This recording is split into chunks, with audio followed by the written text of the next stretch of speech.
Shalom Bapak Ibu Saudara yang terkasih, kita bertemu kembali dalam renungan hari ini yang saya beri tema hati yang memancarkan kehidupan. Kalau boleh Bapak Ibu izinkan saya bertanya, menurut Anda kira-kira apa yang perlu kita jaga dalam hidup ini?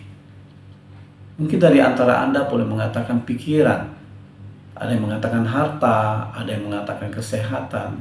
Apakah itu salah semua? Tidak, saudara. Apa yang disampaikan itu semua benar, semua itu harus dijaga, semua itu penting, semua itu baik, jadi harus dijaga, saudara.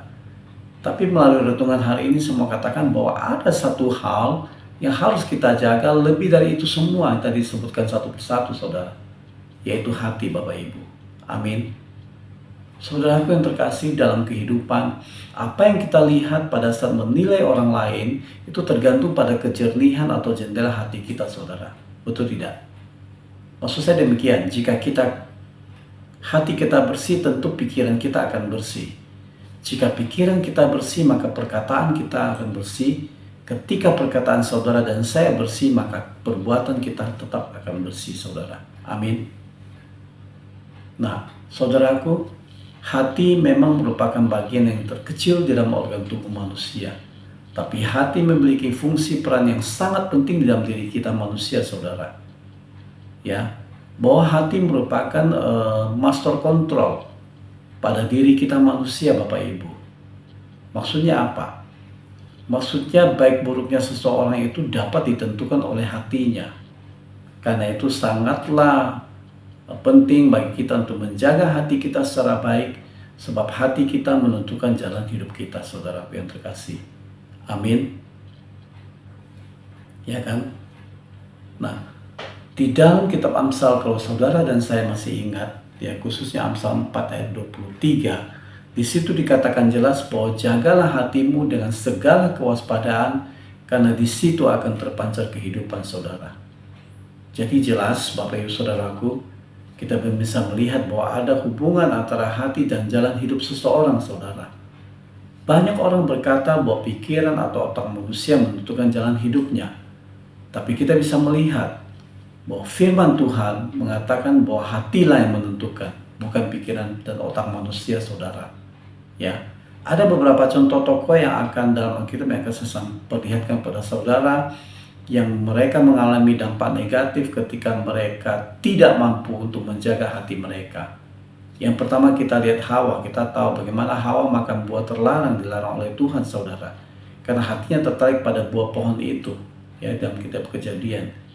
Kemudian dalam kitab yang sama kita ingat bagaimana Kain yang begitu panas hatinya terhadap adiknya sehingga dia membunuh adiknya Habel, saudara. Ya.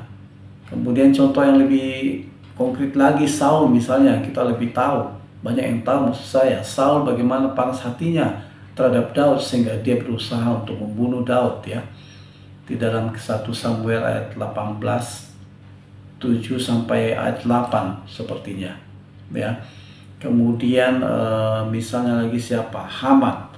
Haman yang begitu panas hati ketika Mordekai tidak memberi hormat kepada dia, ya, khususnya di kitab Esther 3, ya, ayat 5. Saudara bisa membaca di situ. Nah, Bapak Ibu Saudaraku terkasih, saya mau katakan di sini adalah bahwa Tuhan tidak berkenan kepada mereka yang memiliki hati yang panas, hati yang iri, hati yang menyimpan dendam, hati yang tidak lurus, saudara, ya kan?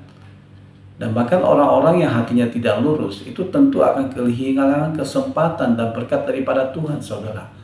Sebaliknya, orang-orang yang memiliki hati lurus, maka mereka akan berkenan di hati Tuhan, Bapak Ibu. Amin. Kita lihat contoh Saul, bagaimana Saul ditolak oleh Tuhan, saudara. Kemudian Daud yang dipilih oleh Tuhan, kan? Karena apa? Karena Tuhan mendapati hati Daud yang begitu baik, begitu lurus, saudara. Ya, di dalam Yesaya 26 ayat 7 dikatakan bahwa jejak orang benar adalah lurus, sebab engkau yang merintis jalan lurus baginya. Ya, saya katakan, Bapak Ibu. Ya, pertanyaan bagi kita sekarang adalah bagaimana cara kita untuk menjaga hati kita agar tetap kondusif dan memancarkan kehidupan baik bagi diri kita sendiri maupun bagi orang lain. Yang pertama, Bapak Ibu, kita harus membawa hati kita kepada Tuhan melalui doa, saudara. Karena Tuhanlah yang menguji hati kita sesuai dengan Mazmur 17 ayat 3.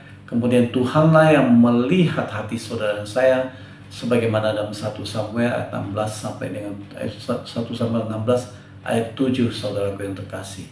Kemudian yang ketiga adalah kita belajar kepada firman Tuhan.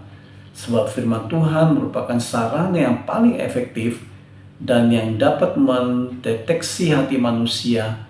Karena itu sangat disarankan bagi kita untuk membaca firman Tuhan setiap hari, saudaraku. Ya. Yang keempat, saya mau katakan bahwa mau tidak mau kita harus bersedia dibentuk oleh Tuhan, saudara. Sebab Tuhan adalah ahli di dalam memulihkan hati saudara dan saya, di dalam menjadikannya menjadi sesuatu yang indah dan berharga di mata Dia, saudara. Ya, di dalam kitab Yeremia 18 ayat 1 sampai 6 kita bisa baca dengan jelas di situ, Bapak Ibu Saudaraku. Oleh karena itu, Bapak Ibu Saudaraku yang terkasih, pastikan bahwa Anda dan saya, hati Anda dan saya beres di hadapan Tuhan, supaya pikiran Anda, perbuatan Anda, perkataan Anda dan saya itu benar, saudara, di hadapan Tuhan. Karena ketidakberesan di dalam hati Anda dan saya akan menghalangi sukacita dan damai sejahtera pada diri kita, dan kita akan kehilangan berkat-berkat daripada Tuhan, saudara. Amin. Kiranya firman Tuhan hari ini memberkati kita. Tuhan Yesus memberkati. Amin.